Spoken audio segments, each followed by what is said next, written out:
Assalamualaikum dan salam sejahtera. Anda sedang menonton Agenda AWANI secara langsung dari studio AWANI Bukit Kewangan, Kuala Lumpur. Kerap kali kita membicarakan tentang pelbagai perkara dalam Agenda AWANI, tetapi membabitkan pakar-pakar antarabangsa. Khazanah Megatrend Forum misalnya baru berakhir semalam, forum data raya, data besar ataupun Big Data Week untuk MDEC juga semalam berakhir. Dan malam ini saya suka kerana saya boleh menghubungkan semua yang kita cakap itu dengan relevannya di peringkat tempatan, relevannya di peringkat tempatan keluar kembali ke peringkat antarabangsa.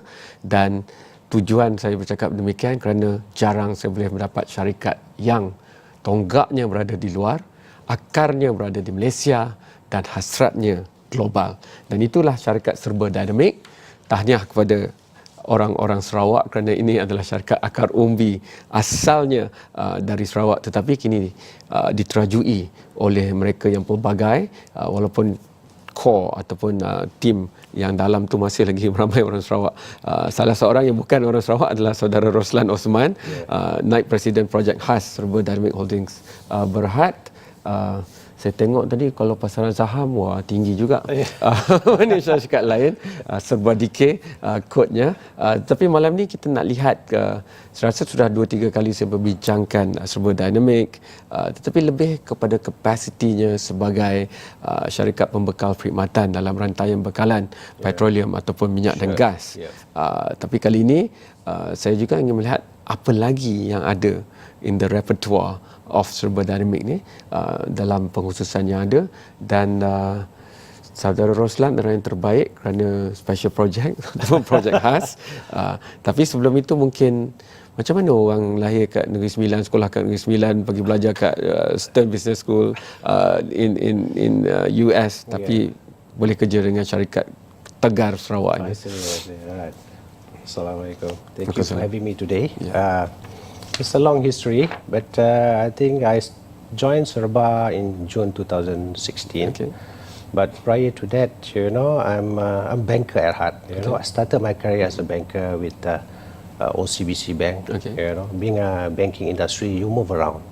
After with OCBC, I moved with, I joined Pugera Afin Merchant at that time. Now it's known as Afin Investment Bank. So I was there for about 6 years, mainly specializing in debt capital markets. Somewhat that seek challenges, at that time, Islamic financing has grown. So I move on to another entity, which is Bank Muamalat, to gain further knowledge and experience in Islamic banking. So I stayed there for another 6 more years in that sense. There's a challenge calling upon me that, there's an opportunity opening up in Middle East, to join a newly set up investment banking. So I took that challenge, while I think at that time I was quite comfortable in the banking industry in Malaysia. So I told my family, pick up the bags and let's go, So quite short, took, 6 years, before I move on to another entity. But with that experience in the Middle East, and local network, I joined another setup which is based in Kuala Lumpur, which is Bank Muamalat Indonesia. It's an Indonesian-based bank. So with that network, it helped me to actually expand Bank Muamalat Malaysia Indonesia business in Malaysia. So I've, during my course of career as a banker, I met a lot of clients. So one of the clients I met is Serba Dinamik, which is also Datuk Karim, one of the founder of the company. So I've met him in 2010. We have kept our relationship very close to my advice to him on funding, financing, and structuring. So, prior to his IPO exercise, we sat down and he asked me, would you mind to take another challenge, which is to join his company because he's going for IPO. Of course, at that time, I'm quite comfortable where I'm at. So, and once again, I took up the challenge, and I think, that's where I joined Serba Dinamik, prior to the IPO, and, helped the company to its listing debut in August this year. Serba Dinamik went for listing at a time when a lot of players globally were quite hesitant about the oil and gas industry. Put it that way. I'm not putting it as a bad thing. I'm putting it as, and this show, Agenda AWANI has interviewed Sheldon Adelson, the founder of Las Vegas Sands, who invested 5 billion into the Singapore market when the markets were down, because that's the best way to go up. But for Serba Dinamik, what was it that luckily my first job was in the bank. I see. So bankers are very used to true, tried and tested, standard operations and SPIs and procedures and that. But what gives you the confidence? What in Serba Dinamik give you the confidence that, hey, this is a company, this is a Malaysian-based company with overseas operation that I should be in? What kind of prospect were you looking at? Okay, it's a good question. I think, being in the banking industry, you met with a lot of people, a lot of clients, different industries, oil and gas, power, water, But one person stood out, which is Datuk Karim. His commitment to the company, to the business, to his work ethics. That was in 2010, where the company was still small at that time.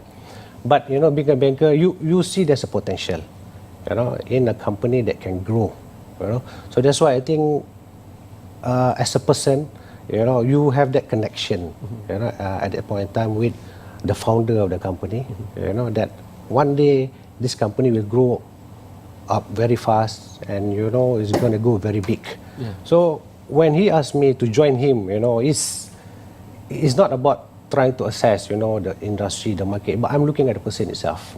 Importantly is to have somebody driving the business. Because the market and industry globally, already. Exactly. At that point in time, people are telling me, why are you quitting the bank? The oil and gas industry are in bad shape, But I look at it differently, Sat down with the founder, Datuk Karim. He explained his business, and with this explanation, it becomes clear to you that, this is a different company. Clear. It took you 6 years for Datuk Karim to Exactly. If I were to have a chance, I've only known Datuk Karim about 1 year. Let's see. Let's go for the first break, but once we are back, I want to look at the special projects role. Once you change hat, sometimes you have to hit the ground running, especially because Serba Dinamik, I don't mean this in a bad way, but they are more known globally rather than locally. I'm sure you get that all the time if you balik Seremban dan sebagainya. Tapi kita nak tengok apa yang Serba Dinamik buat selain minyak dan gas ni ke depan, because all of us have got to network and move together in a very challenging, very competitive global world right now. Right after this break.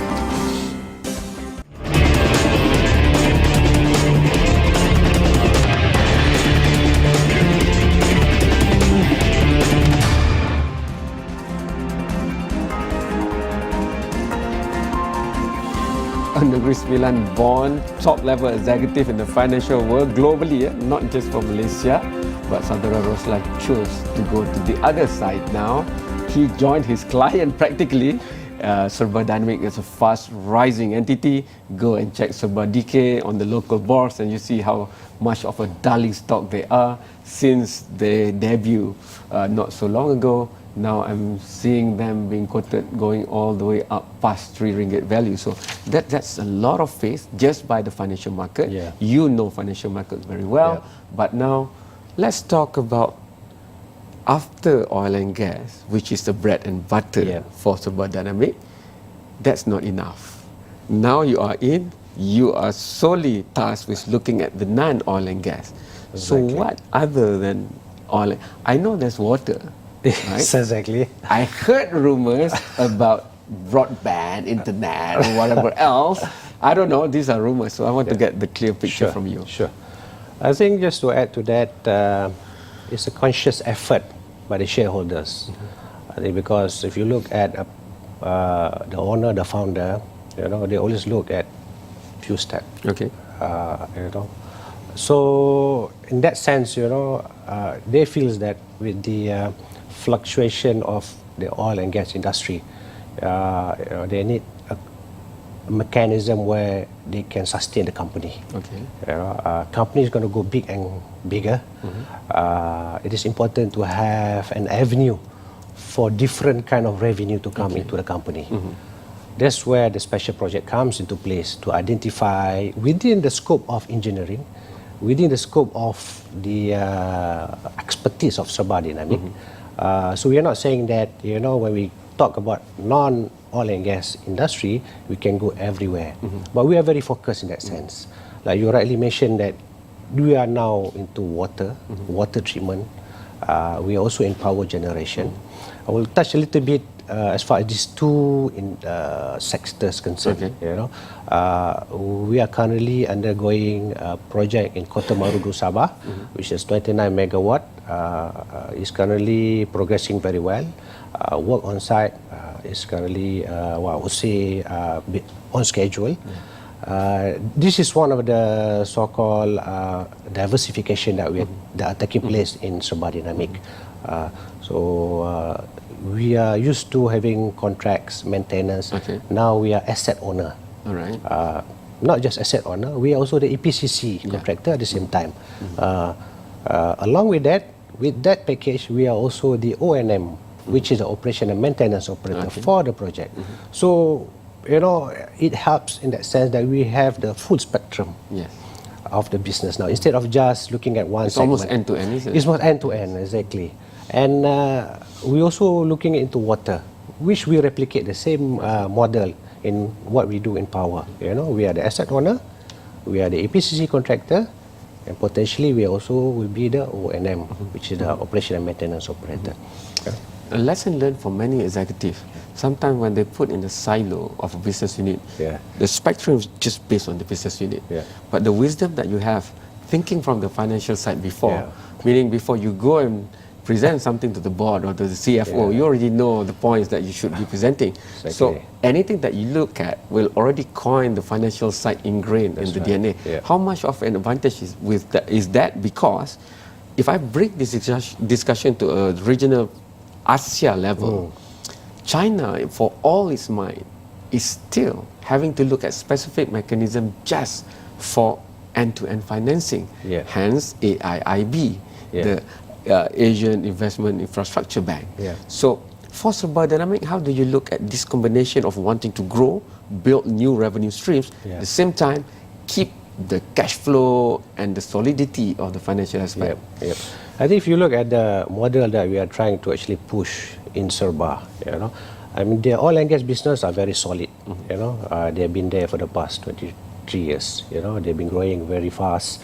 And what we are looking now is more of a concessionaire-based revenue streams, which is stable. We are talking about power generation. You're going to sign a PPA of 21 years. That itself, helps to cushion some of the economic downturn. And it provides stability. They provide stability to the group in actual fact. So this is the model that we are trying to introduce in Serba and basically try to balance the risks that we are looking at as far as the oil and gas industry. Having said that, and I want to park this before we go for the second break. I just came from the big data thing and the mega trends thing. So 85% of the jobs that we see now would probably not be around in 5 to 10 years. This thing called fourth industrial revolution, Industry 4.0. How would you, being one of the senior leadership of Serba Dinamik, be looking at this? Because if everything is going to be disrupted, then at least you must park or hatch your bet of the future somewhere now, rather than later. Sure. I think, that goes back to the point that why are we having another set of sectors other than oil and gas? This is a conscious effort by the shareholders to make sure that the company still sustain, company still in a good operating shape, the company can still continue in whatever condition the market pose. And it's also important for us to try and actually go into industry that we are familiar with. Or at least leverage back to the expertise that we have. Not necessarily go into something that for the sake of going into something, you know. So that's why I think for my side, it is important that I choose carefully as far as the new segment of business that Serba is going, because it requires commitment as far as manpower, capital, and also support from, you know. Cool. I want to go to the last break with this. A few days ago, there was out in the media interview with Datuk Karim, where the question asked was, what do you want to accomplish in the next 5 years? His answer was, to make my company, Serba Dinamik Group, a global name among the top 10 multinationals companies of preferred choice. I mean, that's a very ambitious but solid target if you achieve it. So, having been in the financial services and financial investment kind of background, and now with providing service and also starting to have your own assets and stuff, how do you think a Malaysian-born company way in Sarawak, making it way in the Middle East, now wants to go into the top 10 preferred choice of a multinational? I don't know if the benchmark is whether ASEAN, but I'm going to let you coin that from your perspective, so that we can share the journey, not only that, but also the wisdom going forward for entrepreneurship in this country of ours. Because not just Serba Dinamik, if the country were to be sustainable going forward, we must increase the way we accumulate and create wealth. Right after this break will be the answer.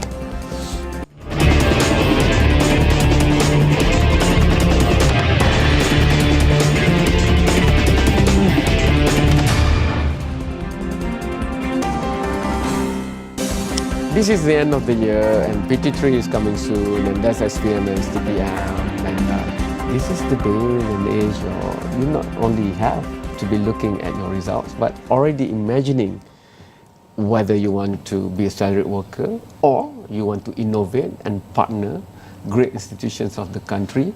And I say that because entrepreneurship is more and more of a chosen discourse nowadays, and we're looking at high technology areas also. Serba Dinamik is one institution in the country that encompass all that I have come across. So Saudara Roslan will now tell us the question I put to him before this, the top 10 preferred choice of a multinational company, Serba Dinamik being there. I'm all for it, because it's not easy to find champions from Malaysia at that level, apart from the Petronas of the world. Right. So how do you interpret what Datuk put? I think, I mean, being in the oil and gas industry, we deal with a lot of multinational company, you know, Fortune 500 company. You know, we set our standards very high in that sense. With that standards come expectation also. For us to actually try and grow together with the standards. A lot of discussion that I had with the owner, especially Datuk Karim, you know, he always mentioned that, you know, I want to be like GE one day. You know, I can identify. You know, what is GE? GE is all over the place. You know, they are in different kind of industry. You know, you're talking about power, oil and gas, even in finance, in that sense. So, you know, you know that he has set the bar very high for us, what we need to achieve. And we have a very good fundamental in the sense that we are already out there. We are in the Middle East. We are moving out into Africa region. This is a new region for us that we expect to expand. And also we are looking at into Eastern Europe. You know, the confidence that we have derived from. Would that mean the ability to not stay true to history, but if so be it, and the opportunities are there, maybe the component of oil and gas in the near future will be lesser than the rest? That could be the situation, you know. But importantly now is to make sure that as a company, you know, we continue to exist, and not just exist, but we want to be someone that people can recognize globally. So if we have to actually move from oil and gas to a different kind of industry, then we have to make that decision. And I think concerted effort is being made now to make sure that we position ourselves when the time comes. So size, quality and quantity would have to be ramped up.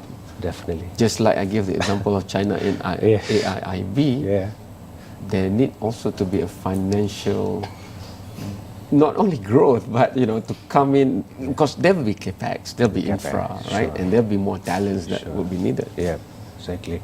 I think, if you're talking about talents, as a Malaysian, we are not lack of talents, we can see Malaysian are out there. I keep hearing that, but I have to ask this because you guys are at the forefront of what you do.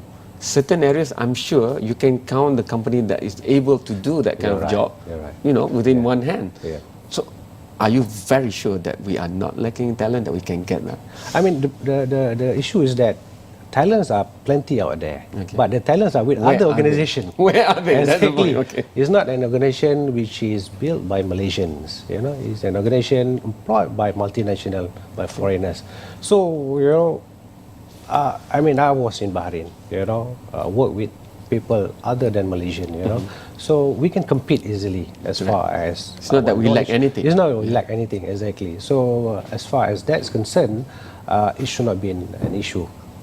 So what is the issue that will be of sort of, if it's SWOT analysis, what will be the T? What will be the threat? I see. You are talking about for the benchmark that we want to set. Exactly. Of course, trying to grow big comes with the responsibility of making sure the funding are in place, the necessary support for you to actually grow are there in that sense.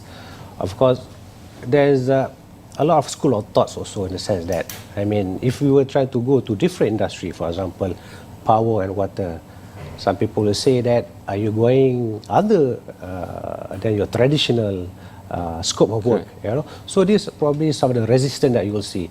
But we have to persevere in the sense that, if you don't do it, then, will be... One of the last key points I want to make tonight, when China goes anywhere, even to all the countries and regions and continents we've spoken about, they go end to end. Yeah, true. How would Serba Dinamik build the capacities of others from Malaysia to go together? So these are the support that we need from the bankers also at the end of the day, which we are lacking the way I see it at this point of time. We are talking about end-to-end by this China company. They go there with the funding, with financing, with all the technical complete expertise. Even the manpower they brought, from China, So, collectively, we need to actually put our effort together as far as we have the technical know-how. Obviously, technical know-how can take you so far. We need the support from the bankers, especially for us to try and penetrate new areas, like I mentioned just now, the African region. So these are the areas that we feel that the opportunities that we can actually expand the business. Right? So, clear path ahead, blue skies can be seen, prepared for any dark clouds. Exactly, yes. But at the end of the day, the reason you joined Serba Dinamik is because you are very assured of the quality of leadership inside. Fair enough? Fair enough. Okay. And I think let's inspire the young to look at more than the traditional areas. Serba Dinamik has proven they can do that. So thank you so much, Saudara Roslan, for making the time. We have to go and catch up on makanan Minang sometime and have that. But we won't forget mi kolok dan sebagainya. Sarawak is integral to Serba Dinamik. Keep on tuning in to Astro AWANI. Ada banyak lagi yang kita cakap tentang Serba Dinamik ni kerana mereka bukanlah hanya satu syarikat, tetapi mereka inspirasi untuk negara. Jadi hantarkan pandangan anda kepada Facebook, YouTube, Instagram AWANI atau buat turun aplikasi Mudahli iOS dan Android. Sekian, selamat malam. Terima kasih. InsyaAllah kita jumpa lagi. Thank you, sir.